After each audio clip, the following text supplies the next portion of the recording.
Ketua PSSI Erick Thohir menegaskan bahwa pelatih Tim Nasional Indonesia STIY akan menjalani evaluasi menyusul kegagalan Garuda melaju ke babak semifinal Piala AFF 2024. Timnas harus tersingkir setelah kalah 0-1 dari Filipina dalam laga terakhir grup B di Stadion Manahan, Solo, Jawa Tengah, Sabtu. Meski STY menjadi sorotan, Erick menegaskan bahwa tanggung jawab atas kegagalan ini tidak hanya berada di tangan pelatih. Ia menekankan perlunya evaluasi menyeluruh yang mencakup berbagai aspek, mulai dari program pembinaan hingga kualitas pemain. Dalam laga melawan Filipina, Erick mengungkapkan bahwa beberapa insiden tidak menguntungkan menjadi faktor kekalahan, termasuk kartu merah yang diterima pemain Indonesia dan peluang yang membentur tiang gawang. Meski begitu, ia mengapresiasi perjuangan para pemain di lapangan. Erick juga melihat sisi positif dari perjalanan timnas di Piala AFF 2024. Ia menyebut turnamen ini menjadi ajang pengalaman berharga bagi para pemain muda yang akan menghadapi jadwal penting lainnya, seperti Asia Games dan kualifikasi Piala AFC U23 pada 2025. Kegagalan timnas di Piala AFF 2024 menjadi momentum bagi PSSI untuk melakukan introspeksi mendalam. Dengan evaluasi yang tepat dan pembenahan program secara menyeluruh, harapannya timnas Indonesia bisa tampil lebih kompetitif di ajang internasional mendatang. 3 pemain naturalisasi baru timnas Indonesia dibocorkan PSSI, tetapi masih dalam proses dan belum bisa dipastikan kapan akan selesai. Menjelang tutup tahun 2024, timnas Indonesia dipastikan memiliki pemain naturalisasi baru yang berjumlah 3 orang. Hal itu disampaikan langsung oleh anggota Exco PSSI, Arya Sinulinga, dalam podcast yang tayang pada Rabu. Menurut Arya Sinulinga, PSSI sudah memproses sejumlah pemain untuk dinaturalisasi tetapi masih tertahan karena beberapa hal, seperti kelengkapan dokumen dan DPR yang masih dalam masa reses. Karena itu, publik tanah air diminta untuk sabar menanti. Memang ada beberapa dokumen yang harus kami siapkan lagi, kemudian kita juga tahu kebetulan DPR-nya reses juga, kata Arya Sinulinga. Salah satunya adalah mengenai Jairo Riedewald.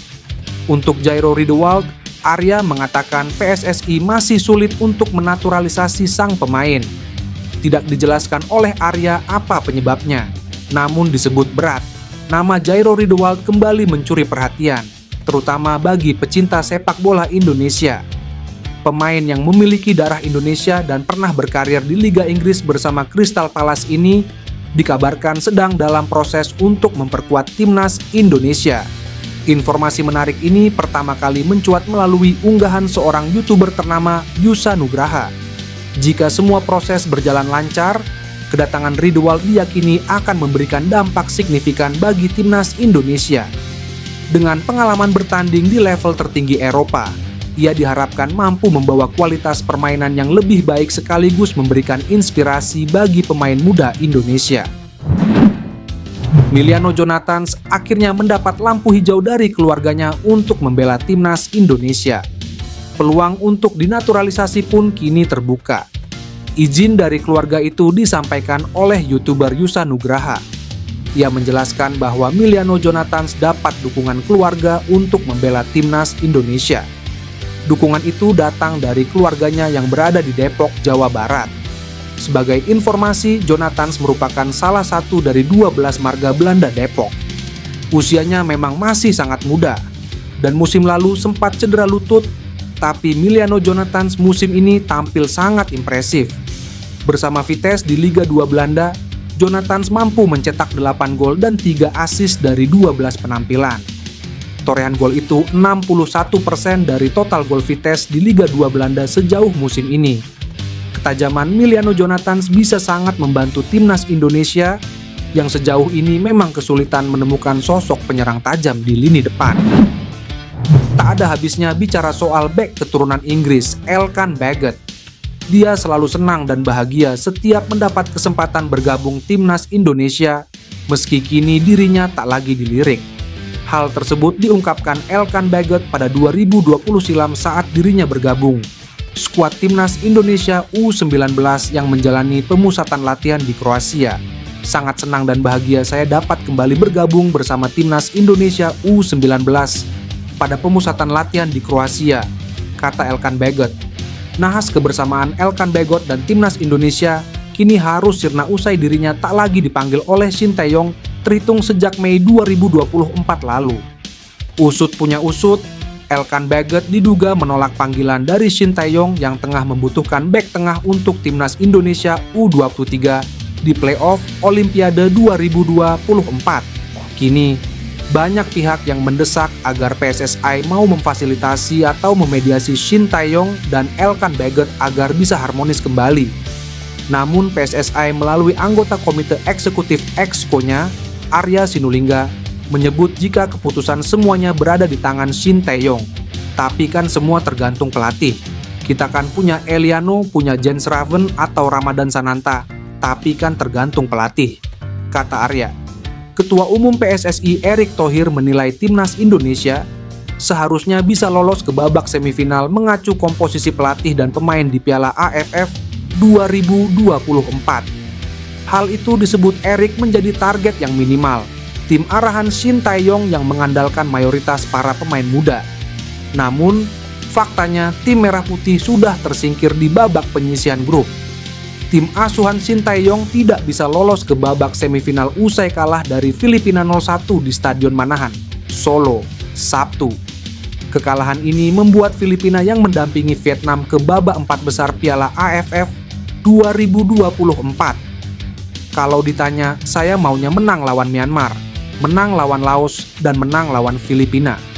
Kalau ada kalah lawan Vietnam, ya wajar tim muda. Kalau nanti kita sudah berikan terbaik hingga semifinal lalu kalah, tidak apa-apa, tapi kita sudah berjuang beri terbaik, ujar Erick. Kan sejak awal saya sudah bilang di AFF ini kita targetnya berikan yang terbaik. Kalau bicara berikan yang terbaik, harusnya dengan pelatih dan pemain ini kita harusnya bisa minimal lolos semifinal Piala AFF. Jadi di sisi ini tentu PSSI akan lakukan evaluasi. Ucapnya melanjutkan. Erick memastikan akan ada evaluasi terkait performa STIW di Piala AFF. Pria yang juga menjabat Menteri BUMN itu menyatakan evaluasi ini merupakan suatu hal yang lumrah.